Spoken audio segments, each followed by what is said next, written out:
It all started with a Bloomberg report that claimed sensitive data had been stolen from the Philippine government. The Office of the President and other agencies dealing with defense and security were supposedly targeted by threat actors. Now, according to the article, the breach was the work of state-sponsored Chinese hackers who have been recruited for an espionage campaign going on years now.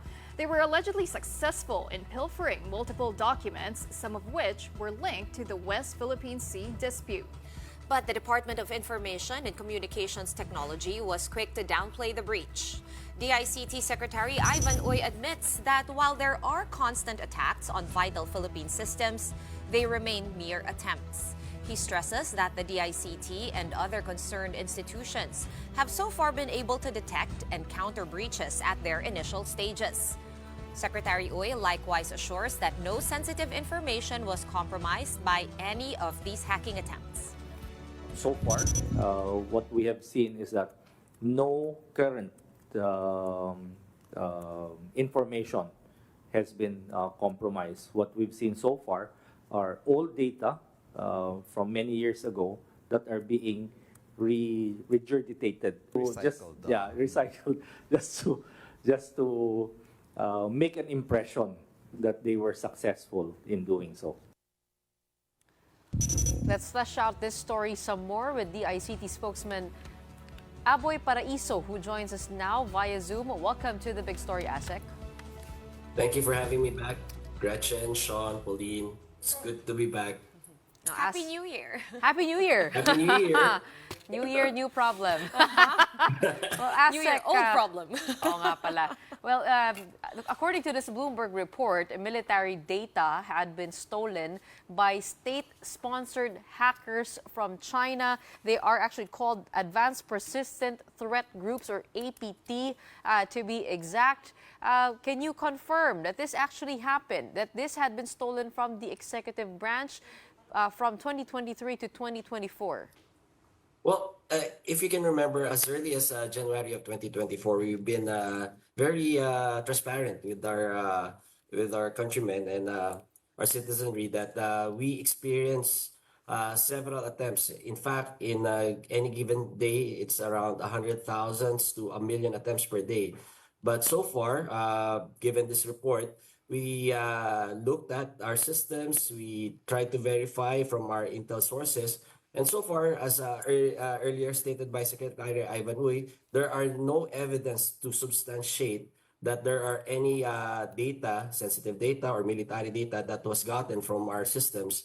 We continuously try to invite these threat actors to show proof and provide that they have correct data that they have exfiltrated from our systems. But so far, none has surfaced. But did the President's office request for details on the hack back in May 2024 as cited in that Bloomberg report, showing an email requesting for that report?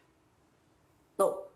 You have to remember, around that time, I think it was not May, but June, that there were also reports that we received that the Chinese threat actors, and in fact, we identified these threat actors.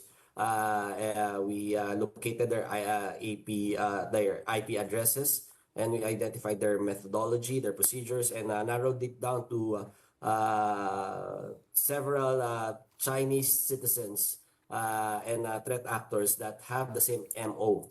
So as far as the email, that there has not been an email that was sent to DICT requesting for on that time period that you mentioned, requesting for any investigation or briefing. ASEC Aboy, I guess the bottom line here is how accurate was that Bloomberg report? Usually they are pretty accurate and they double check and vet their sources before they put out such reports. So given that they did report that there was a breach, can you confirm whether or not merong breach at exactly how far did it get or how far did it not get?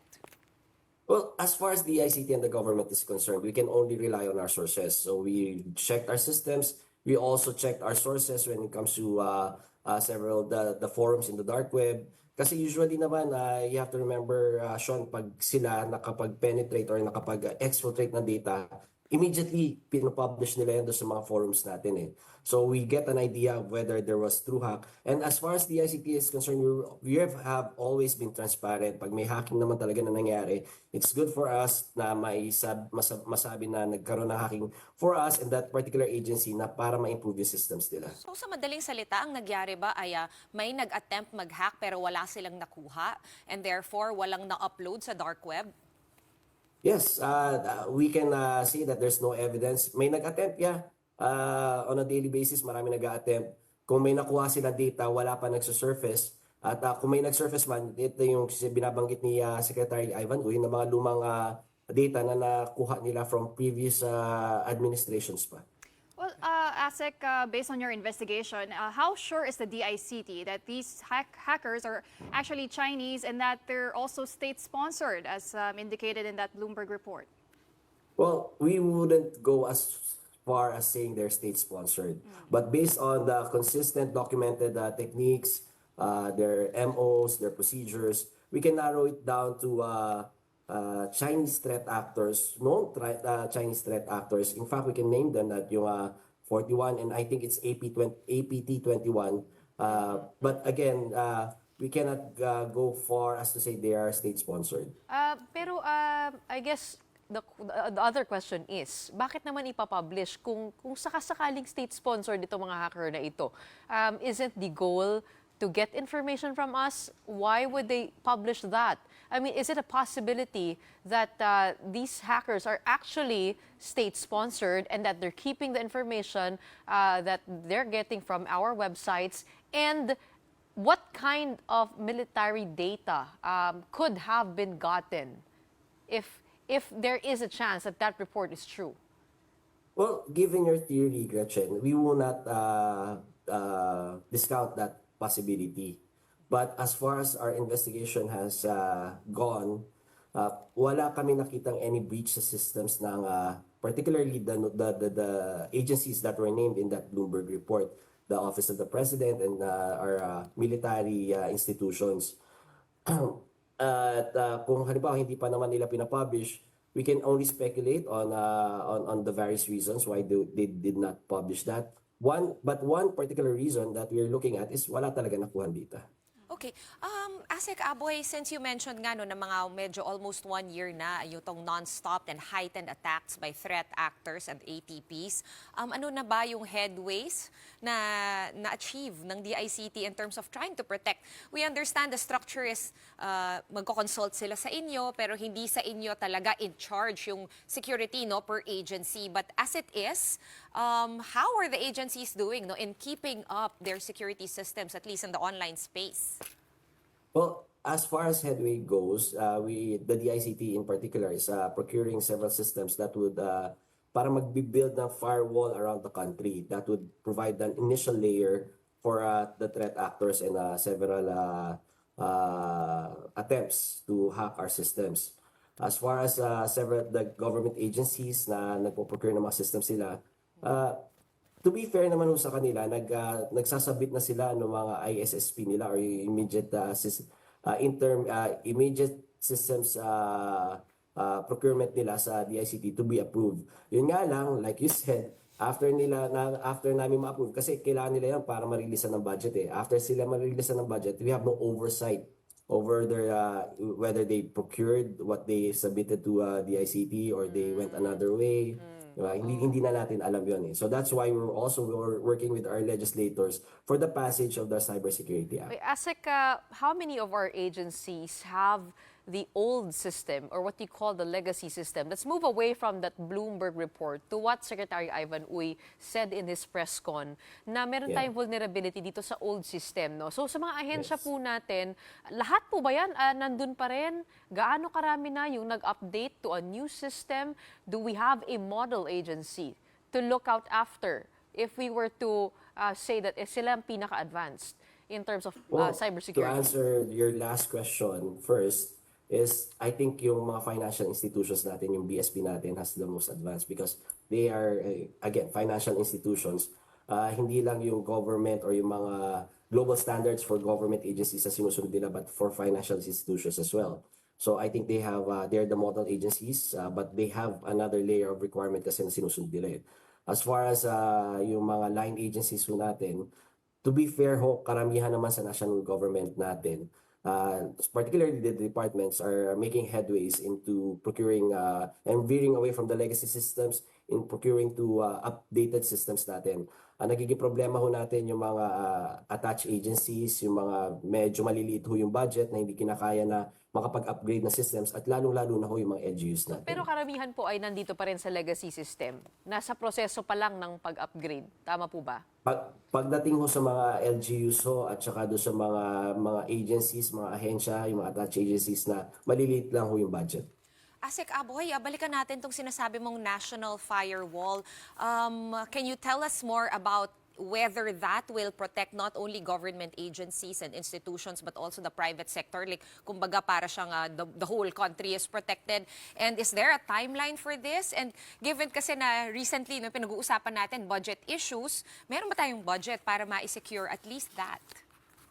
Well, ideally, we would have wished to have gotten a bigger budget to procure a more complex and a complete system. But that firewall that we were talking about would be sufficient para as an initial layer para do sa buong bansa natin. And correct, hindi lang ho yung mga ahensya natin sa pamahalaan ang pinoprotektahan niya, but yung mga private sectors as well. Well, Asek, sinabi naman po ni Secretary Ivan Uy no, na these attacks are nothing new. In fact, there are always constant attacks on Philippine systems. But how many exactly attacks do you monitor per day on Philippine systems? And are you also monitoring any other foreign threats? Well, that is a constant for us. We monitor around, like I said, 100, anywhere from 100,000 attacks per day to 1 million attacks per day. And as far as we're monitoring these threat actors, whether they're local or they're foreign, ginagawa rin naman ho ng DICT yan. We, again, given the budgetary constraint, we would have wished na magkaroon din kami ng Intel funds, which is very, very vital for us sana. Kasi we should veer away from the thinking na ang DICT po ay ano lang yung mga IT experts lang or IT consultants. We also deal with cybersecurity. That's why we need also yung intelligence budget for our intelligence build-up para do sa mga threat actors po natin. Well, good that you brought that up. I mean, we haven't heard the DICT in that conversation, right? Pero wait, speaking of Gretch, gusto ko muna itanong rin si Asek Aboy no, kung involved ba kayo in any way sa upcoming midterm elections in terms of all these mga IT and security concerns and issues? Well, yes. The simple answer is yes. We are a member of the COMELEC Advisory Council. That's one. And second, we are part of that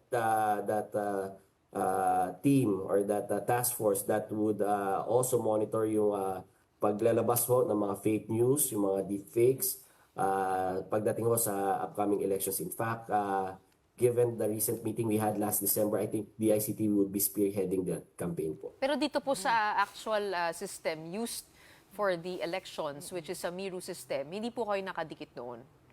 Nakadikit ho kami as an advisory capacity to COMELEC. Kasi But not the system. Not your systems. Kasi we have to remember that according to our constitution, that the sole power to conduct the elections, whether it's yung hybrid elections, traditional elections, or itong online elections natin, lies solely with the COMELEC. Well, we do ask that because Secretary Ivan Uy said in the press con also that you guys are monitoring the significant increase in those probing and attacks as we come nearer to the elections. So just as a final question, should we worry about anything? I mean, what can we take from this? Us, the public, and what's been happening, bakit may increase leading up to the elections? Well, I think it's the world trend right now to influence elections, not only with the Philippines, but several other elections happening around the world to influence the elections. There are several attempts to manipulate the elections, whether it's physical manipulation or manipulation of the system, or even yung manipulation ng voters natin to misinformation, disinformation. I think that was mentioned by Secretary Ivan Uy as well earlier. So these are the things that the DICT is monitoring. And pagdating naman ho dun sa systems ho ng COMELEC, we constantly communicate with them and consult with them whether that these particular attempts or threats that we monitored would affect the elections this coming May.